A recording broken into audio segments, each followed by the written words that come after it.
This story that I'm going to tell you comes from the upstairs of Leighton House. If you go up the stairs to the really big room with a piano in it, you'll see a painting of a woman who looks so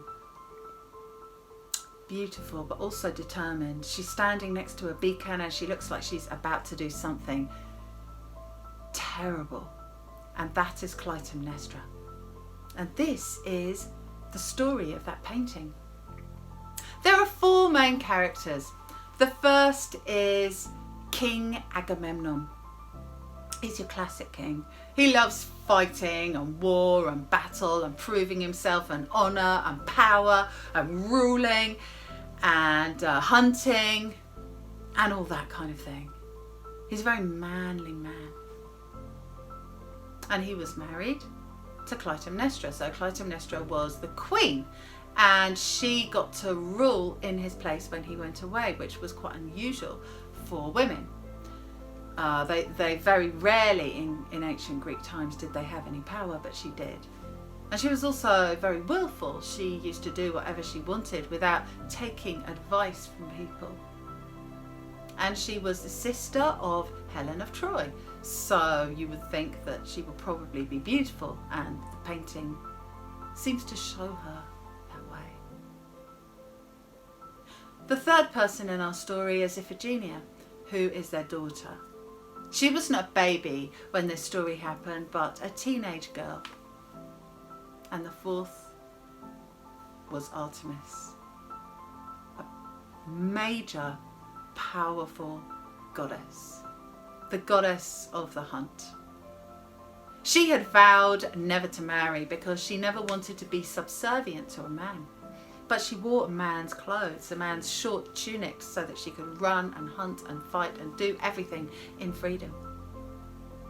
And she was the goddess of bow and arrow and stag. And people used to make cakes for her called amphifontes, which are like, they're round cakes with a candle on, which symbolise the full moon, because she was a goddess of the full moon, which is of course the best night for hunting because you can see. And like all the gods and goddesses of those times, she was very easily offended, and she was very dignified, and if people trampled on her dignity or if they were rude to her in any way at all, she would get incredibly and unreasonably angry.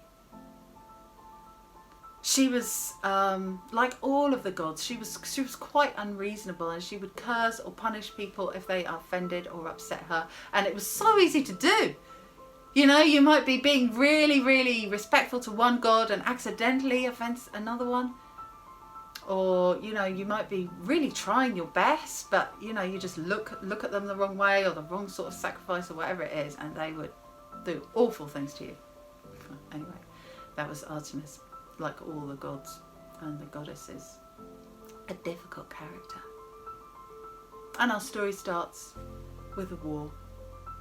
Clytemnestra's sister, Helen of Troy, had gone off with Paris, and this was a diplomatic incident that was huge, and it meant war. And Agamemnon was going to lead his troops into battle, and they were going to sail. And he was getting everything in readiness, and they were all arming themselves, and they were fitting out the ships and getting ready to sail into what they hoped would be a victorious battle where they would prove their strength, or at least where they would get to have a really noble death. And before the battle, Agamemnon decided he was going to go hunting, so he mustered his men, and they got their bows and arrows, and they rode out into the countryside, into the forest, and there they sighted a very unusual thing. A white stag. A sparkling white stag. And immediately Agamemnon, he just knew he had to hunt it down and kill it. He just had to. You would think he would have realised that it wasn't wise. But these mythical animals, you know, they seem to draw you to them, and he just couldn't resist. And he and his men rode after it. Sometimes they would lose it, then they'd track it down again and they would sight it. And it led them on and on to a place where no human being has ever gone. A sacred grove of trees, sacred to Artemis. And those great horses and their hooves trampled it, and these men and their sweat and their underarms and their great knuckles came barging in. And they caught that white, sparkling stag and they killed it. And as they did, Agamemnon felt something different in the air. He wasn't sure what it was. It wasn't that he consciously noticed it, but it was there. And Artemis was so angry and offended. She sent him the most terrible punishment, but she was not going to demean herself by speaking directly to a man, telling him what she had done. So instead she told her oracle, who's one who always speaks the truth. And the oracle gave the message to Agamemnon. You have offended the goddess Artemis.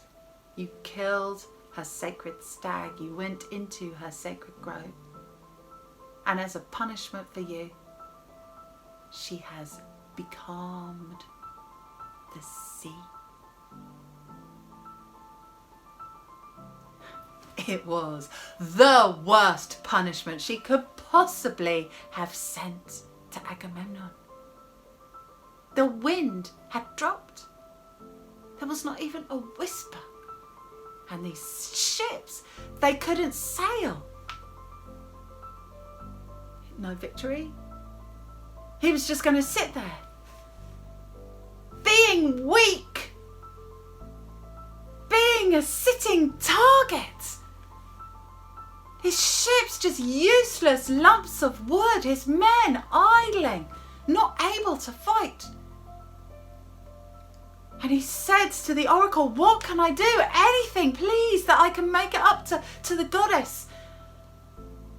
And she said, the goddess wants a sacrifice. Of course, he said, anything. What does she want? 100 kids, perfect white kids, anything she wants. Goats.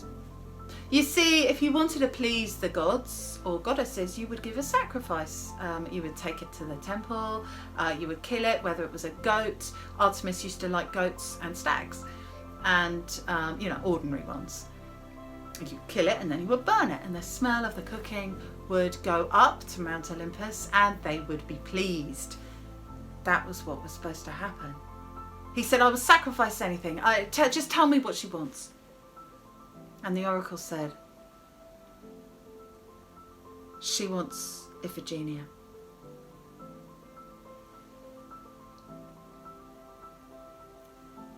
Your daughter.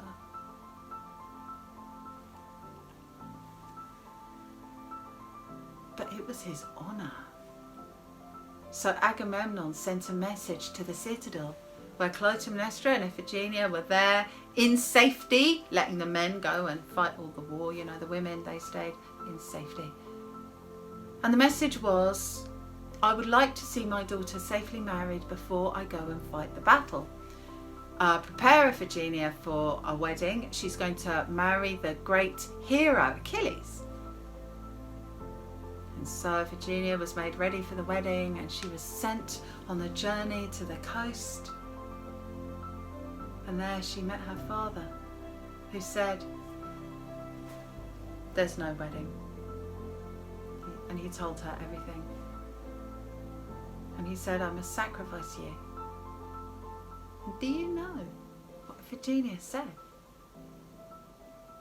She said, I am the princess.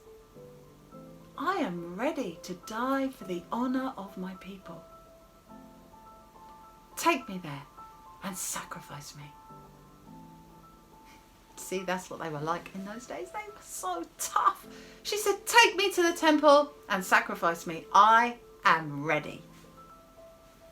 And so Agamemnon, with tears in his eyes, he went to the temple of Artemis, and he climbed up this mountain of ash and bones that had been created through hundreds of years of sacrifice. They never swept it away. They just kept on putting another animal, killing it, burning it, another one, killing it and burning it. So in the end, you had to climb right up to the top. And he got out his knife. And he took his daughter's hair. And he was just going to cut her throat when the whole temple filled with the radiance of the full moon. It was so bright, it was like continuous lightning. And from nowhere stepped Artemis, the goddess, filling the whole temple with her power and her radiance. And she just touched the knife. And it still stayed exactly the same, but to his hand, to Agamemnon's hand, the knife suddenly felt as soft as a flower or a feather. And then Artemis picked up Iphigenia and just stepped away. And she was gone. They were both gone. And Agamemnon heard the bleating of a goat.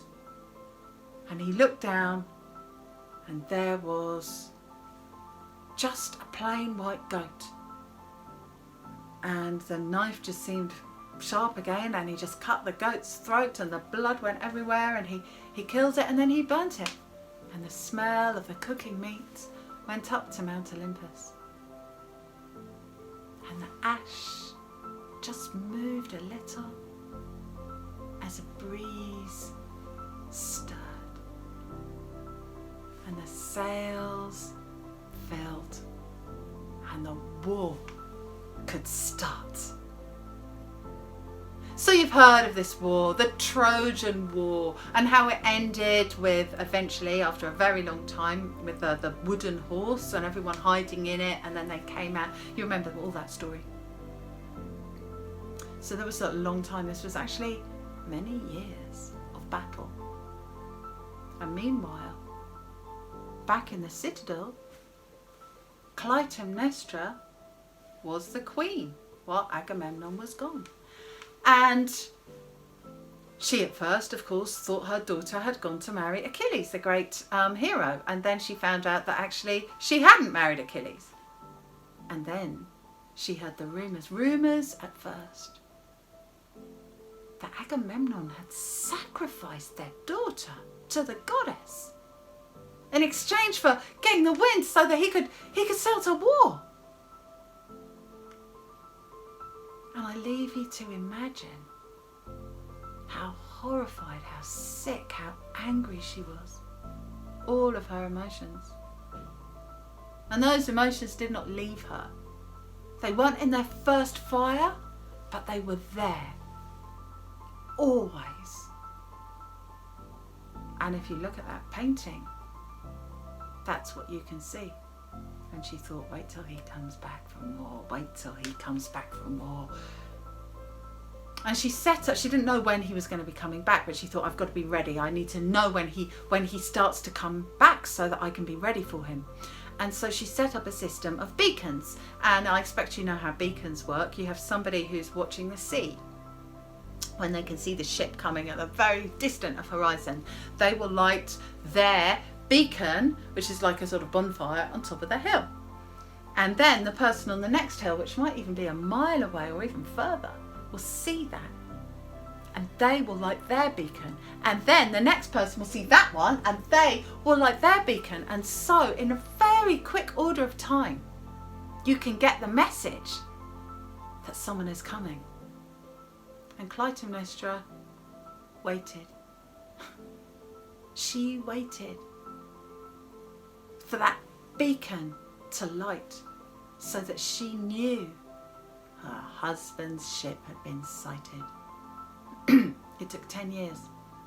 10 long years of waiting. And what the painting shows is the moment where she sees it after 10 years. So I shudder to think what may happen next. But what of Iphigenia? Well, she was taken up with Artemis. Artemis, who had sworn never to marry. But even goddesses get lonely. And they do say that Artemis transformed Iphigenia into an immortal so that she could keep Artemis company. And the two of them became so close, and they were companions for all of eternity. Well, I think they deserved each other, and I really, really hope you like that story, and stay safe.